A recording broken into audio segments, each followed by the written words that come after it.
Benedict, ano ang mga sinabing rason ni Secretary Gadon upang isampa ang disbarment complaint laban sa Vice Presidente? Magandang umaga, Ella. Ayon kay Presidential Advisor on Poverty Alleviation, Secretary Larry Gadon, nakasaad nga dito sa disbarment complaint na ito yung pagbaba kay Pangulong Ferdinand Marcos Jr., First Lady Lisa Araneta Marcos at House Speaker Martin Romualdez. Bukod sa bantang pagganti ng assassination sakaling ipapatay siya, kasama rin sa grounds ang pagmumura ng Vice Presidente kina President Marcos, First Lady at House Speaker.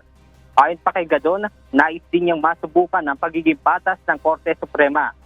Noong Hunyo na nakaraang taon ay pinatawa naman ng disbarment si Gadon dahil sa pagmumura nito at pambabastos sa isang mamamahayag.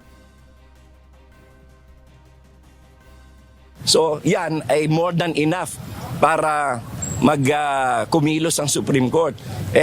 Moto proprio yung ginawa nila sa akin. Di moto proprio din nila ngayon si Sara. Ngayon, papatayin niya yung presidente. Tingnan ko ngayon ang tigas ng Supreme Court. Tingnan ko kung talagang totoo ang kanilang adhikain na mag-administer ng justice o gusto na lang ipatupad ang batas dahil hindi fair ang lahat ng ginagawa ng Supreme Court. Ayon pa kay Gadon, hanggang sa ngayon ay wala pa rin desisyon ang Supreme Court sa nakabinbing disbarment case ni BP Sara dahil naman sa panununtok sa isang sheriff noong alkalde pa lamang siya ng Davao City.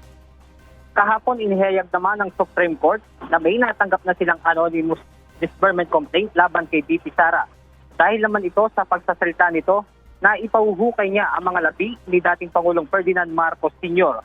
na ipinalibing naman ng kanyang amang si former President Rodrigo Duterte sa libingan ng mga bayani. At yan muna ang ating update mula rito sa Maynila. Balik sa dyan, Ella. Maraming salamat, Benedict Samson.